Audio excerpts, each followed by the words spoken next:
नमस्कार बच्चों, स्वागत करती हूँ मैं आपका आज की इस वीडियो में। आपको एडग्रेड अभ्यास पुस्तिकाएं मिल गई हैं जो कि आपको भर करके जमा करनी है। चलिए आइए, मैं कक्षा 8वीं की अंग्रेजी की किताब लेके आ गई हूँ। आपको पता है कि पिछले बार जो किताबें मिलती थी वो 2 मिलती थी जिनमें आपके 6 सब्जेक्ट रहते थे। इस बार किताब चेंज हो गई हैं, नई किताबें आ गई। पिछले बार दूसरी थी, इस बार दूसरी हैं। तो इस बार नई किताबें आई हैं। तो आपको मैं कक्षा 8 की अंग्रेजी जो कि बताने जा रही हूँ, वो नई किताब आई है, वो नई वाली है ना। और इस बार आपको 6 किताबें मिली हैं, 6 ही सब्जेक्ट की अलग अलग। और किताबें चेंज भी हो गई हैं, है ना। और कक्षा 8वीं है आपकी, तो पढ़ना ज़रूरी है और इसी में से सारे क्वेश्चंस आने वाले हैं फाइनल एग्ज़ाम में। तो आप क्वेश्चन को भरने के साथ साथ पढ़ते चलिएगा ताकि आपके फाइनल एग्ज़ाम की तैयारी हो जाए। और अभी तक चैनल को सब्सक्राइब नहीं किया तो अब भी चैनल को सब्सक्राइब करें, वीडियो को लाइक करें, कमेंट करें और बिना स्किप किए वीडियो को अंत तक ज़रूर देखें। और पिछली जो वीडियो थी उनमें अध्याय 1 और 2 मैंने बता दिया है। आज अपन को अध्याय 3 करना है इस वीडियो में, है ना।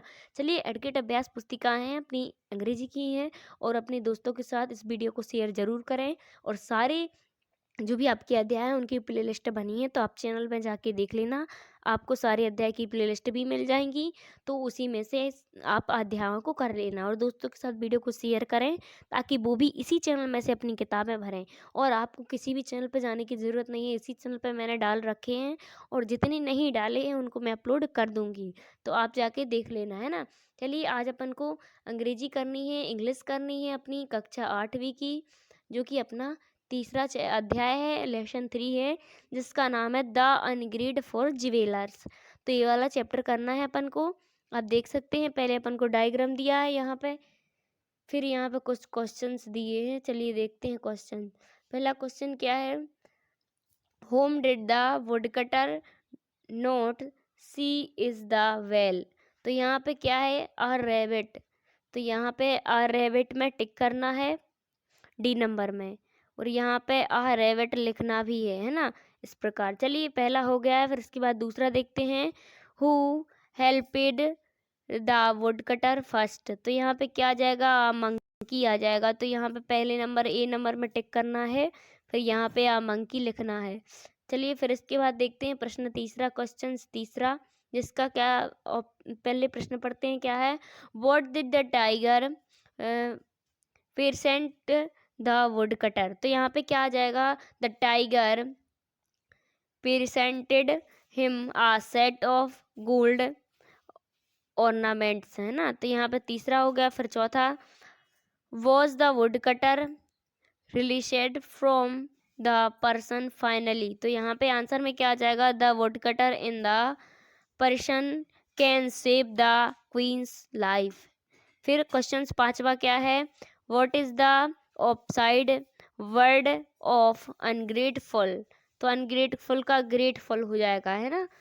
फिर इसके बाद छठवा देखते हैं, छठे में क्या है, who dropped some sweet fruits for the wood cutter. तो यहाँ पे मंकी आ जाएगा, तो यहाँ पे मंकी लिखना है। फिर चलिए सातवां देखते हैं, सातवां क्या है, what did the snake ask the wood cutter to touch on the queens her to save her life. तो यहाँ पे EXEX लिखना है सातवें में। फिर चलिए आठवां देखते हैं, आठवें में क्या है, what did the wood cutter do when he hurts help help. तो इसका आंसर क्या हो जाएगा, when he was facing why the well he hurts help help the wood cutter peeped into the wheel. फिर इसके बाद नौवां क्वेश्चन है, आप वीडियो को रोक करके लिख सकते हैं। चलिए देखते हैं नौवां क्वेश्चन क्या है, what did the wood cutter do is search of some job. तो इसका आंसर हो जाएगा, he made a long journey on foot in search of some job. फिर इसके बाद नेक्स्ट देखते हैं 10वां क्वेश्चन क्या है, the comparative and superlative degrees of a adjective great are given below. Write the comparative and superlative degrees of sweets and long। जैसे कि greet का ग्रीटर, फिर ग्रीटेस्ट हो गया। इसी प्रकार स्वीट दिया, स्वीट का स्वीटर और स्वीटेस्ट हो जाएगा, और लॉन्ग का लॉन्गर और लॉन्गेस्ट हो जाएगा।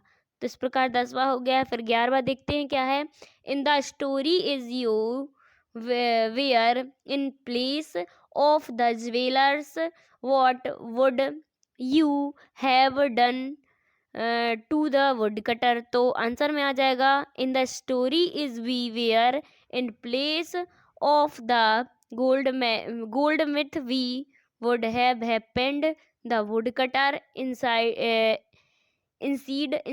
of greeting him।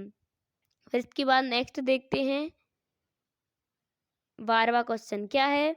What would have happened to the queens in the woodcutter had refused to touch the queen's feast with his axe?